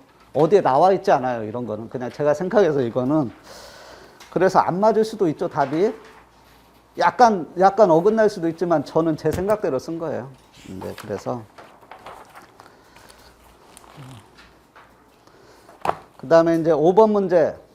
아주 기본적인 문제죠. 통신이론 할 때 우리가, 라인 코딩 할 때 NRG, RG, 맨체스터, AMI는 제가 기본적으로 다 파형 그려드리고 장단점 다 써드리잖아요. 그거 쓰는 거예요. 그래서 이제 라인 코딩의 정의, 라인 코딩의 목적, 그 다음에 라인 코딩의 개념도는 뭐예요? 우리가 얘는 변조가 아니에요. 변조해서 보내는 게 아니고 신호 형태만 변환시키는 거예요. 그러니까 전송하기 좋은 신호. 디지털로 변환하는 거죠. 디지털을 디지털로 변환하는 건데 전송하기 좋은 디지털로 변환해서 보내는 게 라인 코딩이죠. 그래서 라인 코딩 설계시는 이것도 다 이제 직류 성분을 최대한 억제해야 되고 대역폭이 가능하면 적게 만들어야 되고 이것도 다 하잖아요. 전력 효율은 최대한 좋게 만들어야 되고 그 다음에 동기 재생이 가능하도록 만들어야 되고 오류에 강하도록 만들어야 된다. 이게 이제 기본적인 조건인데 그래서 라인 코딩은 유니폴라냐, 폴라냐, 바이폴라냐 세 가지 신호를 사용할 수 있어요. 기본적으로. 그래서 단극성이냐, 극성이냐, 양극성이냐 세 가지로 하고 그 다음에 NRG, RG, AMI, 맨체스터가 어떻게 신호가 구성이 되는지 제가 써놓은 거고요. 이제 파형을 그리라고 했으니까 4번에 NRG, RG, 그 다음에 AMI, 맨체스터 코딩 네 가지를 제가 그려서 여기 그려놓은 거예요. 그 다음에 이제 장단점 비교하라고 했으니까 대역폭 효율성, 전력 효율성, 동기 검출, 오류 검출, 오류 광인성, 구현 용이성 해서 이거 제가 비교해 드리잖아요. 이제 통신 이론 때 비교해 드리니까 국어에 맞춰서 쓰면 뭐 큰 문제 없을 것 같아요. 그 다음에 이제 PSLT 코어망에 PSLT라고 적기 때문에 재난통신망 기술이 문제구나 이렇게 먼저 생각을 해야 되죠. 그래서 기지국하고 코어망이에요. 그러면 기지국하고 코어망은 뭐예요? 백홀 구간에서 기지국과 코어망 내 EMBMS 그러니까 EMBMS하고 기지국 이 노드 비간에 적용되는 기술이 뭐냐? 그룹 통신을 위해서 그게 빠져 있는데 그룹 통신을 위해서 근데 일단 PSLT가 뭔지 써야 되죠. PSLT가 뭔지 썼고요. PSLT의 정의, 주요 특징, 개념도 그다음 PSLT를 다른 기술하고 비교한 거, 테트라, 아이덴하고 비교한 거 PSLT가 좋다고 비교해 놓은 거예요. 그다음에 PSLT 주요 기술은 이제 답으로 들어가기 위해서 이걸 쓴 거예요. PSLT가 LTE하고 구분되는 큰 네 가지 기술이 있어요. 우리가 LTE 상용망하고 PSLTE망하고 구별되는 큰 네 가지 기술이 있는데요. 그 네 가지 기술 중에 첫 번째가 단말간 직접통신이에요. 우리 LTE는 단말간 직접통신, 무조건 기지국을 통해서 내가 내 친구가 바로 옆에 있어도 내가 내 친구하고 바로 단말기 간에 직접통신 안 되고 기지국 통해서 와야 되잖아요. 이제 그렇게, 근데 단말간 직접통신이 가능한 게 PSLT고요. 그 다음에 그룹 통신이 돼요. 내가 여기 있는 모든 사람들한테 다 전달할 수 있는 똑같은 정보를, 똑같은 음성을 전달할 수 있는 그룹 통신이 되는 LTE는 안 돼요. LTE도 무조건, 물론 막 하면은 만들 수는 있겠죠. 근데 기본적으로 LTE는 안 된다고 생각하시면 되고. 그 다음에 단독기지국 모드. 뭐냐면, 단독기지국 모드라고 하는 거는 뭐냐면, LTE 상용망은 우리가 기지국이 있으면 무조건 코어망하고 연결이 되거든요. 코어망. 그러니까 여기 단말기가 있으면 코어망하고 연결이 돼서 여기에서 내가 여기에서 제어 신호도 받고 한다고요. 근데 이게 없어도 요 내에서 그룹 통신, 단말기 간 직접 통신 이런 걸 다 제공하는 기지국만 있어도. 단독 기지국 모드. 이게 왜 상정이 되는 거냐면 재난 상황에서는 코어망도 다 날아갈 수 있잖아요. 그럼 그 기지국도 다 부서진다고요. 그러니까 차에다가 기지국 싣고 가서 그 근처에서 통신하겠다고 하는 거예요. 그러니까 단독 기지국 모드가 돼야 돼요. 모든 기지국이 다 부서졌다고 했을 때 그런 상황을 가정해서 단독 기지국 모드가 돼야 되죠. 그 다음에 푸시 투 토크, PTT 기능이 돼야 돼요. PTT 기능이 왜 중요한지 아시죠? 여러분들 내가 내 음성을 전달하려면 어떻게 해야 돼요? 핸드폰에서? 번호 눌러야죠. 번호 누르고 해야 내가 상대방한테 전달하잖아요. 근데 얘는 번호를 안 누르고요. 누른다고요. 그냥 누르면은 바로. 전체 여기 재난 지역인데 언제 전화번호 누르고 있냐고요. 그러니까 누르면은 바로 전달될 수 있도록 만드는 푸시 투 토크 기능이 돼야 돼요. 근데 지금 아까 이제 이제 크게 네 가지 기능이 그 PSLT에 의해서 반드시 필요한 기능인데 여기에서 이 MBMS가 뭐예요? MBMS가 Enhanced 멀티미디어 브로드캐스트 MBMS니까 브로드캐스트 멀티캐스트 서비스. 브로드캐스트는 방송이잖아요. 멀티캐스트도 일대 다잖아요. 그러니까 얘가 잘 생각해 보면 뭐하고 연관이 있겠어요? 아까 제가 4가지 말한 기능 중에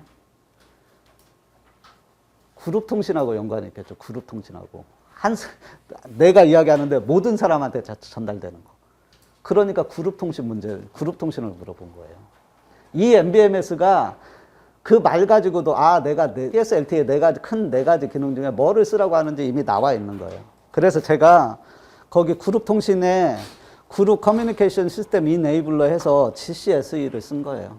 그래서 GCSE의 개념, GCSE의 서비스 개념도 그룹 통신 그거를 쓰라고 한 거니까요. 그 답을 4번에다 썼어요.